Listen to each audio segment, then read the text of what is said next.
अस्सलाम वालेकुम, this is Moeed pizza. सबसे पहली जो बात समझने वाली है कि पाकिस्तान में इस वक़्त एक खौफ़ व हरास की एटमॉस्फियर एग्ज़िस्ट करती है, क्लाइमेट ऑफ फ़ियर है, एम्पायर ऑफ फ़ियर एग्ज़िस्ट करती है। एक ऐसी एम्पायर ऑफ फ़ियर है जो अनप्रेसिडेंटेड है, जो इस कौम के मिज़ाज में भी फिट नहीं होती, इससे पहले कभी हुआ भी नहीं है। अनप्रेसिडेंटेड अंग्रेज़ी में कहते ही वो हैं, जिसकी कोई नज़ीर ना मिलती हो, जिसकी कोई एग्ज़ाम्पल ना मिलती हो। तो 1977-79 में कुछ महीनों तक ये खौफ़ की फ़ज़ा ज़रूर रही थी, लेकिन उस वक़्त इतनी रियासत की इदारों की लिसनिंग एबिलिटी नहीं हुआ करती थी, जितनी आज है। इतनी ओवरसाइट उनकी नहीं हुआ करती थी, शायद ऐसा खौफ लोगों को अपने घरों में नहीं था। इस वक़्त तो सूरत-ए-हाल ये है कि जो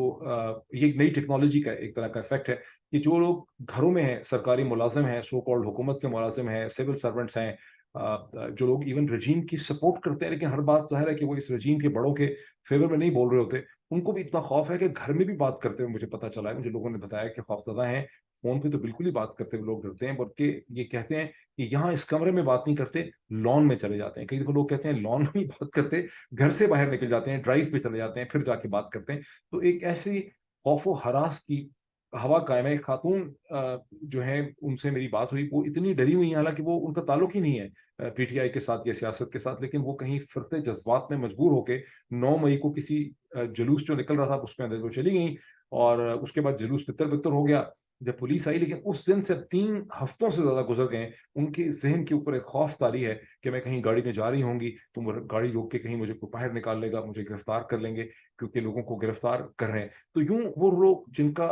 डायरेक्टली तौर पर सियासत से अब ताल्लुक नहीं भी है, जो रिलेटेड नहीं है, उनके अंदर भी एक खौफ की एटमॉस्फेयर पाई जाती है। ऐसी खौफ की एटमॉस्फेयर पाकिस्तान में नहीं पाई गई। लातीनी अमेरिका में जहाँ बड़ी ज़ालिमाना किस्म की मिलिट्री इंटरवेंशन हुई, इजिप्ट में जहाँ जनरल सिसी ने बहुत ज़ुल्म किया, अफ्रीका में जहाँ बहुत ज़्यादा कत्ले-आम हुआ, इंडोनेशिया के अंदर जहाँ जनरल सुहार्तो ने कहते हैं कि मिलियन के करीब लोगों को 1-2 बरस में मार डाला था मार्क्सिस्ट कम्युनिस्ट को, वहाँ इस किस्म का खौफ जो है वो देखा गया है। और पाकिस्तान में चूँकि ऐज ऑफ टेलीकम्युनिकेशन है, ऐज ऑफ स्पाइंग है, तो खौफ जो है वो बहुत ज़्यादा बढ़ गया है। मुझे एक किस्सा याद आता है जो रीडर्स डायरी से छपा था 1960s का, कि सोवियत यूनियन के अंदर कुछ इंडस्ट्रियल वर्कर्स जो हैं, उनको ये ऑफ़र दी जाती है कि साइबेरिया चले जाएँ, वहाँ हालात बड़े अच्छे हैं, टर्म्स एंड कंडीशन बहुत हैं, तनख्वाह बेहतर दी जाएगी, हर किस्म की चीज़ें मिलती हैं, क्योंकि सोवियत यूनियन में हमेशा चीज़ों की कमी रहती थी। लड़कियाँ बड़ी अच्छी हैं, शराब बहुत अच्छी है, बड़ी सस्ती मिल रही है एंड सो ऑन। तो वो फैसला करते हैं कि पता नहीं हुकूमत सच बोल रही है, झूठ बोल रही है, पाकिस्तान वाले वही वाले हालात हो चुके हैं। तो एक बंदा चला जाए और वहाँ से खत लिखे, अगर हालात जो हैं वो ठीक होंगे तो ब्लू इंक में लिखे, अगर हालात जो हैं वो खराब होंगे तो रेड इंक के अंदर जो है वहाँ से खत लिखे। तो उनमें से एक बंदा वहाँ चला जाता है। बड़े दिनों तक उसका खत नहीं आता है, जब उसका खत आता है तो बाकी दोस्त खत खोलते हैं बड़ी खुशी से, बड़ी एक्साइटमेंट से, और वो ब्लू इंक में होता है, बड़े खुश होते हैं कि इसका मतलब हालात बड़े अच्छे हैं। उसमें लिखा होता है कि हालात बड़े अच्छे हैं, जॉब बड़ी अच्छी है, वर्किंग कंडीशंस बहुत अच्छी हैं, लड़कियाँ यहाँ बहुत खूबसूरत हैं, बहुत अच्छी हैं, शराब बड़ी खुली मिल रही है, बियर वगैरह सब कुछ मिल रही है, वोडका वगैरह, खाने की चीज़ें बहुत अच्छी हैं। सिर्फ़ एक छोटा-सा प्रॉब्लम है कि यहाँ इसे कहते हैं रेड इंक ही नहीं मिल रही। तो ये वो वाली कहानी है पाकिस्तान में इस वक़्त हो चुकी है कि जो भी लोग बात करते हैं, वो इसी कॉन्टेक्स्ट के अंदर बात करते हैं। अब क्वेश्चन बुनियादी तौर पे ये है कि वो मुल्क और वो माशरा जिसको आदत नहीं है इस किस्म के खौफ के अंदर रहने की, जहाँ लोगों को खुल के बकवास करने की आदत है, बल्कि ज़रूरत से ज़्यादा बोलने की आदत है, वहाँ कितनी देर तक ये क्लाइमेट फ़ियर जो है जिसको एक बहुत मज़बूत शख्सियत जो है, अपनी ज़ात उनकी बड़ी अजीब-ओ-गरीब किस्म की है, वो इसको नाफ़िज़ उन्होंने किया हुआ है, कितनी देर तक ये क्लाइमेट फ़ियर जो है, ये अपने आप को सस्टेन कर सकेगी। अच्छा, इसमें जो कॉशन एक्सरसाइज़ की जा रही है, अच्छा इसमें आपको ये भी समझ आता है कि इमरान रियाज़ को जो उठा के रखा हुआ है और कोई मानता नहीं है किसके पास है, शोशा छोड़ दिया गया कि अफ़गान नंबर्स उसमें आ रहे हैं, तो ग़ालिबन अफ़गान तालिबान के पास है। उसकी जो अब बुनियादी वजह आपको समझ आती है कि जब तक इन्होंने इस क्लाइमेट फ़ियर को, ये जो इन्होंने एक कर्फ्यू लगाया हुआ है बोलने के ऊपर, ये मुन्ने के अब्बा, कासिम के अब्बा की जो कहानी चल रही है, उतनी देर तक इमरान रियाज़ को ये अपनी डिटेंशन में रखना चाहते हैं। अच्छा, कौन रखना चाहते हैं उसका ये आप अंदाज़ा लगवाइए कि समी इब्राहिम साहब, जिनको उठा के ले गए थे और 6 दिन के बाद समी इब्राहिम वापस आए, खुदा बेहतर जानता है यूएस एम्बेसी की इंटरवेंशन की वजह से वापस आए, या ज़्यादा पॉसिबिलिटी है कि बोल्ड टेलीविज़न के साथ एक नेगोशिएशन हुई, जिसके नतीजे में समी इब्राहिम वापस आए। फिर उनकी आपने एक तस्वीर देखी जहाँ राजा आमिर अब्बास के साथ वो एक हॉस्पिटल के बेड के ऊपर हैं। उन्होंने कोई 1 दिन पहले 24 घंटे हो गए हैं, समी इब्राहिम साहब ने उन बहुत दिनों के बाद 10 दिन के बाद अपना एक वीलॉग किया, तकरीबन कोई 10, 14, 15 मिनट। उस वीलॉग को मैंने बड़े गौर से सुना, फॉरवर्ड एंड रिवाइंड करके, कि समी कुछ तो बता दें कि कौन उनको उठा के ले गया था। لیکن حرام ہے کہ سمی نے کوئی اس کی بات کی ہو. سمی ابراہیم نے پہلے تو یہ بتایا کہ میری وہ پکچر ہاسپٹل کی ہے. 6 منٹ انہوں نے یہ بتانے کو لگائے کہ مجھے بلڈ پریشر ہوتا ہے, بلڈ پریشر بہت بڑھ گیا ہے, مجھے پلپیٹیشنز ہوتی ہے. جن لوگوں نے مجھے چہرے کے اوپر ایک پورا ایک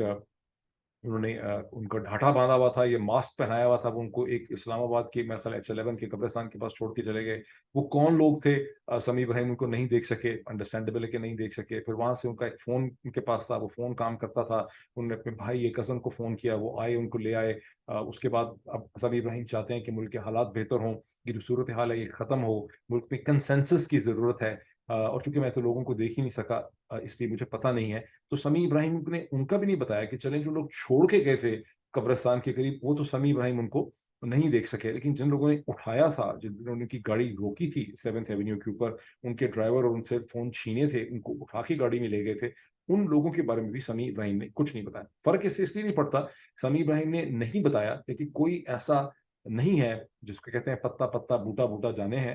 پورے ملک کو, پوری دنیا کو پتہ ہی ہے کہ سمی ابراہیم کو کون اٹھا کے لے گئے تھے. سبھی کو پتہ ہی ہے کہ عمران ریاض افغان طالبان کے پاس نہیں ہے, عمران ریاض اپنے ہی بھائی لوگوں کے پاس ہے. بھائی لوگ ڈرامہ کر رہے ہیں. اس میں ایک بڑا انٹرسٹنگ کوشچن اٹھتا ہے. وہ کوشچن کی اٹھتا ہے کہ یہ جو سب کچھ کرتے ہیں اور وہ کہتے ہیں کہ ہمارا نام کوئی نہ لے, اور وہ یہ چاہتے بھی ہیں کہ لوگوں کو پتا ہو کہ ہمارا نام ہم ہی یہ کر رہے ہیں, تاکہ خوف تو آپ کا تبھی ہوگا جب سب کو یہ پتا ہے کہ آپ کے اندر یہ طاقت ہے, یہ کیپیسٹی ہے, یہ صلاحیت ہے, اس قسم کی بے رحمی سنگدلی آپ کے اندر پائی جاتی ہے, کوئی اصول آپ کے نہیں ہے. تو پھر آپ یہ کیوں چاہتے ہیں کہ لوگ آپ کا نام نہ لیں؟ اس کی کیا وجہ ہے؟ شاید اس کی کوئی لیگل وجہ ہے, اس کی کوئی کانسٹیٹیوشنل وجہ ہے, یا آپ کو لگتا ہے کہ دنیا کا میڈیا, جو لوگ ایک دفعہ بولیں گے کہ مجھے فلاں ایجنسی اٹھا کے لے کے گئی تھی, تو دنیا کا میڈیا اس کو ایز این ایویڈنس یوز کرے گا؟ کیا کبھی کوئی عدالتوں کے اندر یہ چیز آ جائے گی؟ یہ معاملہ بالکل بھی کلیئر نہیں ہے کہ ایسا جو ہے وہ کیوں کیا جا رہا ہے. اب چونکہ جب سے وہ میٹنگ ہوئی ہے تھرسڈے کو, اور میڈیا کے اوپر مسلسل مکمل پابندی لگا دی گئی ہے, کہا تو یہ گیا ہے کہ منع کے ابا یعنی قاسم کے ابا کا نام کسی نے لینا. اب باقاعدہ ٹیلی ویژن چینلز کے اوپر جو ڈسکشنز ہو رہی ہیں, وہاں لوگ کہہ رہے ہیں کہ قاسم کے ابا کو آپ نکال نہیں سکتے پالیٹکس کے اندر سے. میں نے باقاعدہ ایسی ڈسکشن دیکھی, 2 ڈسکشن دیکھی ہیں جس میں قاسم کے ابا کی بات ہو رہی ہے کہ قاسم کے ابا کو جو ہے آپ پالیٹکس سے نہیں نکال سکتے, اور قاسم کے ابا کے بغیر کہانی چلے گی نہیں, اور قاسم کے ابا کو آپ کو لانا پڑے گا ایکویشن کے اندر. لیکن افیکٹ یہ ہوا ہے کہ اس وقت پاکستان کے جو اخبارات ہیں ان کے پاس کوئی خبر نہیں ہے, وہ خبر دینے سے گریز کر رہے ہیں. ایسا تو نہیں ہے کہ ملک میں خبریں جنریٹ نہیں ہو رہی, ٹیلی ویژن چینلز کے پاس کچھ نہیں ہے, اینکرز کچھ نہیں بول رہے ہیں, لوگ اپنے ٹویٹر کے اوپر بھی بہت زیادہ جو ہے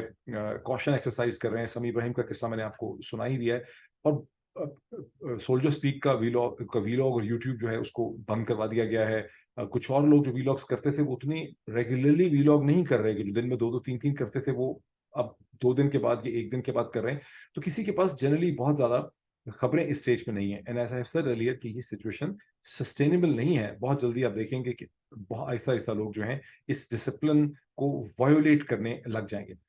اس 24 گھنٹے کی غالباً سب سے امپورٹنٹ ڈیولپمنٹ وہ ہے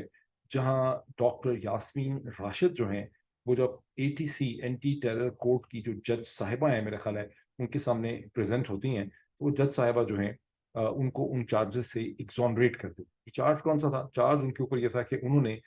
حملہ کیا, دہشت گردی کا چارج تھا, اور لاہور کے کور کمانڈر کے گھر کے اوپر جو حملہ ہوا ہے, وہاں جو لوگ پہنچے ہیں, جو لوگ اندر چلے گئے ہیں, ان کو ڈاکٹر یاسمین راشد نے اسے کنسیو کیا, اس کو پلان کیا, وہ اس آپریشن کو لیڈ کرے. تو وہ انہوں نے ان کے چارجز ڈراپ کر دیے. وہاں ڈاکٹر یاسمین راشد صاحبہ کو رہائی نہیں مل سکی, اور ڈاکٹر یاسمین راشد جو ہیں وہ اور کیسز میں ابھی بھی امپلیکیٹڈ ہیں, اور وہ کیسز ان کے اوپر بدستور چل رہے ہیں. اب یہ ہوا کیا اس میں کوئی قانون کی فتح ہو گئی ہے؟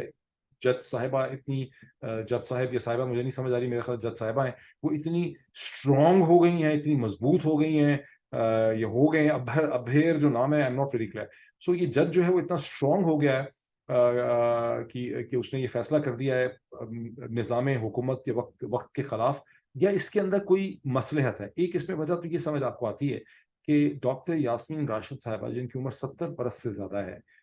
جو کینسر ایک سروائیور ہے اور کینسر کے ٹریٹمنٹ لے رہی ہیں, ان کی صحت ٹھیک نہیں ہے, جن کے بارے میں خدیجہ شاہ نے کورٹ میں جاتے ہوئے رپورٹرز کو کہا تھا کہ ڈاکٹر یاسمین راشد جو ہیں ان کی طبیعت ٹھیک نہیں ہے, وہ بہت شدید بیمار ہیں. کچھ اور سورسز یہ کہتے ہیں کہ جیل کے اندر ان کے کراہنے کی, ان کی تکلیف سے جو کراہنے کی آواز ہے, جس میں وہ اپنی تکلیف سے چیختی ہیں, پکارتی ہیں, وہ جیل کے اندر ان کی آواز رات کو سنی جاتی ہے. تو کیا ان کو جو رجیم ہے, یہ جو فیشسٹ رجیم ہے, اس کو دھڑکا یہ لگا ہے کہ کہیں ڈاکٹر یاسمین راشد صاحبہ کی خدا نہ خواستہ میرے منہ میں خاک, ان کی کہیں جیل میں ڈیتھ نہ ہو جائے, اس لیے اب یہ ایک سچویشن بنا رہے ہیں ان کو کیسز میں سے نکالنے کے لیے. اور اگر ایسا ہے, اگر میرا یہ انالیسس ٹھیک ہے, تو آپ ایکسپیکٹ کر سکتے ہیں کہ اگلے 24-36 گھنٹوں میں یہ ڈاکٹر یاسمین راشد کو کوئی بہانہ بنا کے ریلیز کر دیں گے وہاں سے, یا ان کو ہاسپٹل میں بھیج دیں گے, بیکاز یہ افورڈ نہیں کرتے ہوں گے کہ ڈاکٹر یاسمین راشد جو ہیں ان کی طبیعت بہت خراب ہو جائے, کوئی کرائسس اور مسئلہ ان کے لیے کھڑا ہو جائے. تو اس میں کسی بھی صورت میں یہ نہ سمجھیے کہ یہاں قانون کی جو عدالتیں ہیں ان کی کوئی کیپیسٹی ہے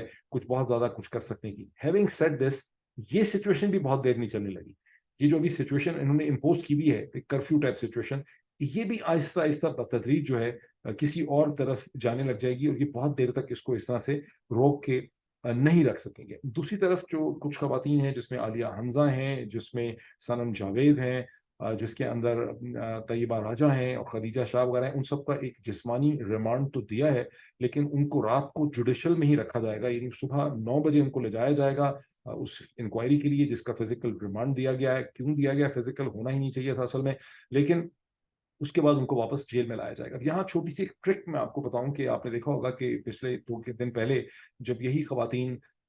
جیل سے عدالت کی طرف جا رہی تھیں, تو وہاں ان سے پوائنٹڈلی سوال پوچھا گیا کہ آپ کے ساتھ کوئی زیادتی ہوئی ہے. انہوں نے کہا ہمارے سے کیوں زیادتی ہوگی, ہم نے کوئی جرم نہیں کیا وغیرہ وغیرہ. ظاہر ہے وہ جیل میں تھی, ان کو نہیں پتا تھا باہر کیا ڈیبیٹ ہو رہی ہے, ان کو تو ان کے رشتے داروں سے, ان کے وکلا سے نہیں ملنے دیا گیا. وہ سوال بھی پوائنٹڈ لگتا ہے مجھے, اور مقصد بھی بنیادی طور پہ یہ تھا کہ جب یہ خبر عمران خان نے بھی, جب رانا ثناء اللہ نے پریس کانفرنس کی, اس کے بعد عمران خان نے الزام لگایا کہ ہمیں شک ہے کہ عورتوں کے ساتھ بدسلوکی ہو رہی ہے, تو یہ تو نہیں پتا تھا کہ کس عورت کے ساتھ بدسلوکی ہو رہی ہے. چونکہ یہ اس زمرے میں نہیں آتی ہوں گی, ان سے یہ پوائنٹڈ کوشچن پوچھ کے اس کے بعد ایک نیریٹو بنایا گیا courtesy P T V and Geo News کہ دیکھیں جی عمران خان نے غلط الزام لگایا تھا. ٹویٹر پہ بھی آپ نے دیکھا ہوگا. حقیقت یہ ہے کہ کس کے ساتھ کیا زیادتی ہوئی کسی کو پتہ نہیں ہے, اور اکثر ایسا بھی ہوتا ہے کہ اگر کسی کے ساتھ زیادتی ہوئی ہو تو بہت کم خواتین, ان کے گھر والے یہ چاہتے ہیں کہ وہ اس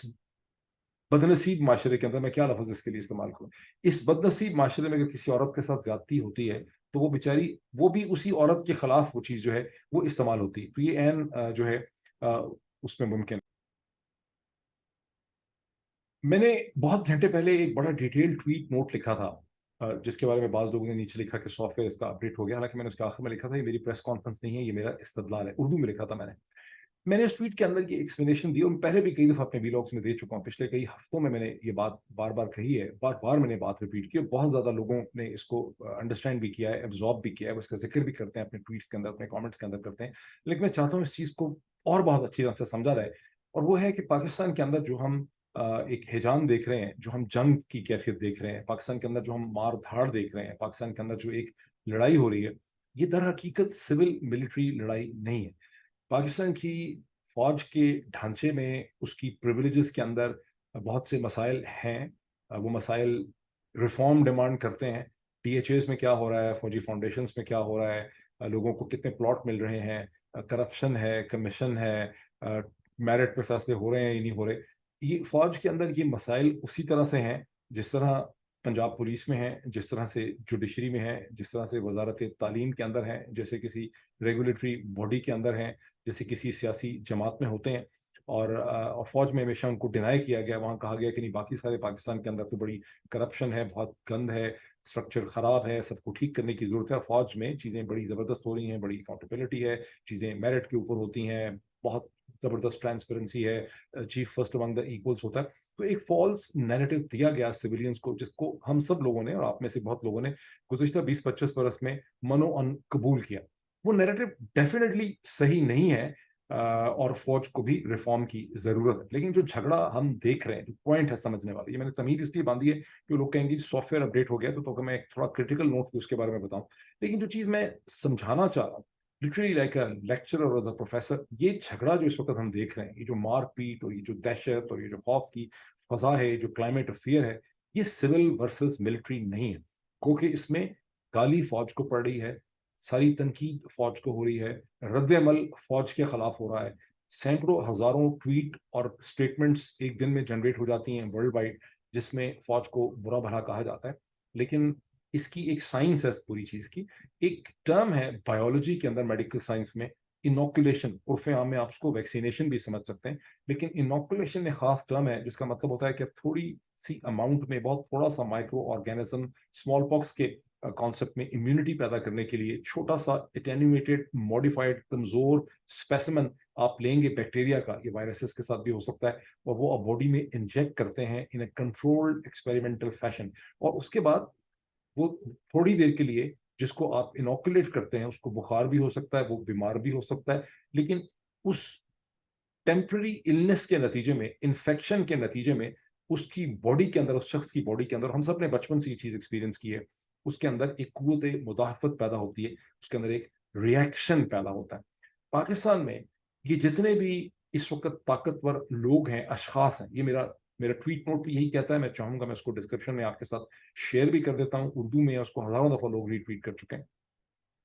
पाकिस्तान में ये जो अरबाब इख्तियार हैं, जो ताकतवर अशखास हैं, ये लोग हैं, ये फैमिलीज हैं, ये वेस्टेड इंटरेस्ट हैं, ये इन्होंने अपने आप को अफवाज पाकिस्तान के, पाकिस्तान आर्मी के नाम और उसकी टर्म और उसकी ताकत और उसकी प्रेस्टीज और उसकी इज्जत, उसकी मोहब्बत, उसकी अकीदत जो थी, उसके पीछे इन्होंने अपने आप को छुपाया हुआ है। इन्होंने फौज को इस तरह से इस्तेमाल किया है, फौज के नाम को, उसकी अथॉरिटी को इस तरह से इस्तेमाल किया है कि इन्होंने एक पॉलिटिकल इनोकुलेशन की है, जिसके नतीजे में इन्होंने जो टीका लगाया कौम को फौज के नाम पे, तो जो रद्द अमल और रिएक्शन पैदा हुआ है वो बेसिकली फौज के खिलाफ पैदा हुआ, और अब उस ढाल के तौर पे ये इस्तेमाल कर रहे हैं। आप 9 मई से पहले भी ये कहानी इनकी चल रही थी, 9 मई के ड्रामे के बाद जो उन्होंने खुद स्टेज किया, उसमें अब इनका सारा ये है कि देखें ये फौज के खिलाफ है, और हर बंदे को मजबूर किया जाता है कि पहले बात करने से पहले हर सियासतदान, हर मीडिया का बंदा, हर सेलिब्रिटी पहले ये कहता है कि जी मैं फौज के खिलाफ नहीं हूँ, मैं समझता हूँ कि 9 मई को जो कुछ हुआ बड़ा गलत था,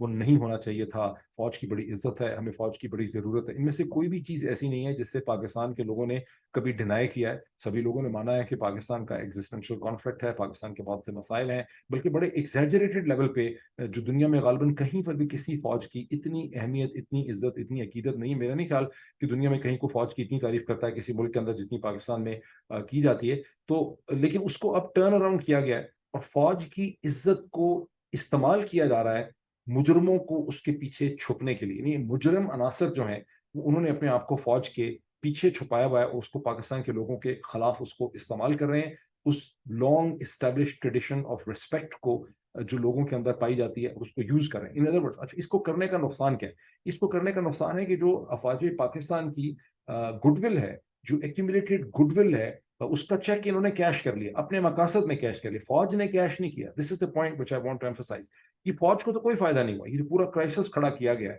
ना, ये फौज का, फौज तो बहुत बड़ा इदारा है जिसमें 5 लाख लोग काम करते हैं, उसमें तो अफसर ही पता नहीं कितने हजार हैं नीचे से ऊपर तक। ये उनका कोई इंटरेस्ट नहीं है जो सूरत हाल डेवलप किया। जरूर आप कह सकते हैं कि उनको पता नहीं रिएक्ट करना चाहिए था, वो उनके स्ट्रक्चर में गुंजाइश ही नहीं है इस चीज की, लेकिन उनको इस्तेमाल कर लिया गया है, और जो रद्द अमल और रिएक्शन पैदा किया है, उस रिएक्शन और रद्द अमल के पीछे अपने आप को इन्होंने छुपा लिया है। फौज को एक ढाल के तौर पे इस्तेमाल कर रहे हैं, जो एक्चुअल यहाँ पे और फिर लोग जब कहते हैं कि फौज, मैंने देखे बास कॉमर्स लोगों ने कहा कि भाई फौज को नजर आ रहा है और फौज को इसका रास्ता रोकना चाहिए था। अब ये एक ऑर्गेनाइजेशन थ्योरी को ना समझ सकने की वजह, पुलिस के अंदर किस एसपी ने, ये डीपीओ ने, या किसी इंस्पेक्टर ने उस तमाम चीज का रास्ता रोक लिया, या डीआईजी ने रोक लिया, जो ऊपर से उनको जिस तरह से इस्तेमाल किया जा रहा है। तो जो पुलिस जो लेस डिसिप्लिन, लेस हायरार्किकल है, जिसमें कम्युनिकेशन लेस स्ट्रेट होती है, वहां तो कोई रास्ता नहीं रोक सका। डिस्ट्रिक्ट मैनेजमेंट में कितने डीसीज ने और असिस्टेंट कमिश्नर्स ने रिजाइन कर दिया है। वो जो एक खासी गुड लुकिंग किस्म की पुलिस ऑफिसर है बेचारी लाहौर में, उसको बार बार इस्तेमाल किया जा रहा है। औरत के ऊपर जो जुल्म हो रहा है, जो टिरनी हो रही है, जो बदमाशी हो रही है, जो जो एक नाजायज हरकतें हो रही हैं, उन सबको कवर करने के लिए वो सोनी सी शक्ल की एक पुलिस अफसर है, उसको टीवी के ऊपर लाके बैठा देते हैं, जो अपनी नौकरी बचाने के लिए वहां पे आके एक्सप्लेनेशन मसलसल जो है वो देरी होती। तो ये एक सर्टन ऑर्गेनाइजेशनल डिसिप्लिन है जिसके अंदर फौज जो है वो इस वक्त फंसी हुई है। और अच्छा, अब इसमें जो बेसिक मसला, यानी ये ऐसे ही है जैसे एक 18 व्हीलर ट्रक के ऊपर कोई कब्जा कर ले, ये F-16 का जहाज हो किसी के पास हथियारों से भरा हुआ, असले से भरा, उसके ऊपर कोई कब्जा कर ले, तो आप उसके पायलट को देखेंगे कि रोग है या वो जहाज रोग है। सो फौज ऑर्गेनाइजेशनली स्पीकिंग एक स्ट्रक्चर है जिसके ऊपर कुछ एक्सटर्नल और कुछ पॉलिटिकल इंटरेस्ट ने कब्जा कर लिया। अब क्वेश्चन है कि ये इन्होंने कब्जा क्यों कर लिया है? जो असल जुर्म है, जुर्म ज़हीफी पाकिस्तानी कौम की, वो ये है कि ये स्ट्रक्चर के अंदर हमेशा से डिफेक्ट था, कमजोरी थी कि ये सिंगल मैन कंट्रोल स्ट्रक्चर था। यही वजह है कि नवाज शरीफ साहब के वाले साहब 90s में कहते थे कि साडा अपना चीफ होना चाहिए। तो वो जो साडा चीफ था उसकी बेसिक असम्पशन क्या थी कि अगर चीफ हमारे कंट्रोल में आ जाएगा, हम अपनी मर्जी का लगा लेंगे, तोहफे तोहफे देंगे, उसको खरीद लेंगे, तो हम फौज की ताकत के ऊपर कंट्रोल कर लेंगे और फौज की ताकत को हम इस्तेमाल करेंगे अपने इक़्तिदार और अपने खानदान की खातिर। उस वक्त तो नहीं हो सका था, जनरल मुशर्रफ पे भी उनकी यही बेट थी, लेकिन आहिस्ता आहिस्ता उनकी अंडरस्टैंडिंग डेवलप कर गई। अब अगर बड़े मियाँ साहब को, नवाज शरीफ साहब के वालिद साहब को ये बात समझ आ गई थी, तो फिर दुनिया में ऐसे बहुत से पावर सेंटर्स हैं जिनको ये बात समझ आ गई भी थी कि अगर आप पाकिस्तान के टॉप के ऊपर एक दो अफसरों को, एक ही अफसर को कंट्रोल कर लें, उसके जहन पे कब्जा कर लें फॉर वट एवर रीजन, तो फिर आप पूरी फौज के ढांचे पे कब्जा कर लेंगे। And given the peculiar situation of Pakistan, तो आप पूरी पाकिस्तान की सियासत और उसके इंतजामी ढांचे के ऊपर कंट्रोल कर लेंगे। ये वो चीज है जिसको उसके डायनेमिक्स के अंदर समझना जो है वो बहुत ज्यादा जरूरी है। अब सवाल ये होता है कि हमने प्रॉब्लम को डिफाइन तो कर लिया, लेकिन जो खौफ की फजा और जो पूरा एक इम्पोज किया गया एक एम्पायर ऑफ फियर जो है, ये कितनी देर चल सकती? ये बहुत देर नहीं चल सकती। उसकी वजह यह है कि एक तो किसी भी सिस्टम को आप बहुत देर तक इस किस्म की सिचुएशन में रख नहीं सकते। ये चंद दिन, ये चंद हफ्ते ही ये सूरत हाल चल सकती है, और मेरा ख्याल है जिन्होंने सूरत हाल पैदा की हुई है उनको भी बदरजा उत्तम इसका एहसास है कि ये सस्टेनेबल नहीं है, और उन्होंने भी जो कुछ करना है अगले 4-6 हफ्ते के अंदर ही वो करना चाहते हैं। लेकिन जो कुछ वो करना चाहते हैं वो बड़ा मुश्किल है, और उसकी वजह यह है कि चीज़ों को तबाह करना, किसी भी बहुत बड़ी बिल्डिंग हो 20 मंजिला, उसको बम लगा के नीचे से डायनामाइट लगा के उसको उड़ा देना, गिरा देना जो है वो बड़ा आसान काम होता है। लेकिन उसको नए सिरे से उसको रिप्लेस करना और एक नया आर्किटेक्चर खड़ा करना जो है वो बहुत ज़्यादा मुश्किल काम होता है। उसके लिए आपको बड़ी साउंड थिंकिंग चाहिए, आपको एक विजन चाहिए, आपको एक मैप और नक्शा चाहिए, आपको फिर उसके बाद आपने उसको ज़ाहिर रिसोर्सेज अरेंज करने हैं। तो अगर बिल्डिंग इतनी मुश्किल है तो आप देखें कि एक सियासी आर्किटेक्चर जो एब्स्ट्रैक्ट नेचर का है, जिसमें करोड़ों लोग इन्वॉल्व हैं, जिसमें लोगों की थिंकिंग इन्वॉल्व है, जिसमें पाकिस्तानी डायस्पोरास की भी एक थिंकिंग इन्वॉल्व है, जिसमें दुनिया भर की हुकूमतें देख रही हैं, इंटरनल प्रेशर्स हैं, एक्सटर्नल प्रेशर्स हैं, उसमें सिर्फ ताकत के जोर से एक बहुत बड़ा ग्रैंड आर्किटेक्चर जो ये बनाना चाह रहे हैं वो बनाना तकरीबन तकरीबन नामुमकिन है। और वो आप इनकी रिसोर्सेज भी देख लें क्या है। एक तरफ जहांगीर खान तरीन साहब हैं, दूसरी तरफ इन्होंने एक धड़ा खड़ा किया है शाहिद खाकान अब्बासी, डॉक्टर मिफ्ता इस्माइल, चंद लोग उसमें और हैं, पीएमएलएन के लोग तोड़ने की कोशिश की जा रही है। एक वो धड़ा है, एक जहांगीर खान तरीन वाला धड़ा है जो कह रहे हैं कि पीटीआई के लोगों से मुलाकात कर रहे हैं। फिर इनके पास जो इन्होंने लोगों को गन पॉइंट पे रिजाइन करवाए, कुछ लोगों से इनका अरेंजमेंट था, जिसमें वो जो ग्रुप है जिसको फवाद चौधरी साहब इस वक्त लीड करते नजर आते हैं। अब वो एक पीटीआई के जो डिफेक्टर्स हैं उसके जरिए अगर एक पार्टी, पता चलता है कि ये एक ऐसी पार्टी बनेगी जो पीटीआई ही के साथ अपने आप को एसोसिएट करने की कोशिश करेगी, इमरान खान के खिलाफ बात नहीं करेगी और बात करेगी पीडीएम के खिलाफ बात करेगी, और यूं पॉलिटिक्स को डिवाइड करने की कोशिश की जाएगी। और इसका कुछ भी नाम हो सकता है, PTI ABC, PTI X, PTI हकीकी, PTI patriotic, something like that. और वो एक चीज़ है, और दूसरी तरफ जाहिर है कि आसिफ अली जरदारी साहब हैं, फिर नवाज शरीफ साहब हैं, और उनके दरमियान भी बहुत देर तक जो इल्हाक और इत्तेहाद रहना एक बहुत बड़ा क्वेश्चन है। इसी तरह इस्टेब्लिशमेंट जो इस वक्त बहुत ज़्यादा नवाज शरीफ साहब के कंट्रोल में नजर आती है, उसका भी बहुत देर तक, चूंकि रियल पावर तो उन्हीं के पास है, टैंक तो उन्हीं के पास है, बंदूक तो उन्हीं के पास है, सोटा डंडा सारी ब्यूरोक्रेसी उन्होंने कंट्रोल की हुई है। तो नवाज शरीफ साहब ने जिस तरह से भी इसको कंट्रोल किया है, ये जो भी उनका अरेंजमेंट है, उसको मौजूदा हालात में बहुत देर तक सस्टेन करना खासा उनके लिए भी प्रॉब्लमेटिक है। तो हमें एक्सपेक्ट यही करना चाहिए कि ना तो ये एटमॉस्फेयर ऑफ फियर बहुत देर सस्टेन करेगी, ना जो ये पॉलिटिकल ढांचा बनाना चाह रहे हैं उसको ये सक्सेसफुली कंस्ट्रक्ट कर सकेंगे, और अल्टीमेटली इनको एक डील करनी पड़ेगी। उस डील में इनकी यही है कि चूंकि ये समझते हैं कि हमने इमरान खान को बहुत ज्यादा कमजोर कर दिया, सॉरी मैं गलत कह दिया, मुन्ने के अब्बा, कासिम के अब्बा को चूंकि अब हमने इतना कमजोर कर दिया है, तो कासिम के अब्बा से हमें एक बेहतर डील मिल सकती है। अब इशू यही है कि कासिम के अब्बा जो है, उनके अंदर कितनी स्पिरिट है, कितनी होप है। कासिम के अब्बा जो है वो, उन्होंने लॉयर्स के साथ 2 दफा बात की है पिछले 48 घंटे में, और दोनों दफा उन्होंने ये बात की है कि जब करबला का मार्का हुआ, गजवा हुआ, तो वहां पे 313 लोग थे, और उसके बाद 11 बरस के बाद जब यरमूक का उस वक्त की रोमन एम्पायर बाइजेंटाइन के साथ मुकाबला हुआ, तो मुसलमानों ने रोमन एम्पायर को शिकस्त दे दी थी। उसके बाद जंग कादसिया भी उन्होंने जीत ली थी। तो मकसद है, वो इशारा ये कर रहे हैं कि आप अगर मुस्तकिल मिजाजी से खड़े रहें, अब वो मुस्तकिल मिजाजी से खड़े हैं, खड़े अगर वो रहेंगे और होप को सस्टेन कर सकेंगे। निज़ाम की पूरी कोशिश ये है, चाचा निज़ामुद्दीन की, कि होप को डिस्ट्रॉय कर दिया जाए। अगर पीटीआई का लीडर और कासिम के अब्बा होप को सस्टेन करते हैं, तो चाचा निज़ामुद्दीन की जिंदगी को बहुत ज्यादा आसान होते मुझे नजर आ नहीं रही है। बट लेट्स सी क्या होता है। Thank you.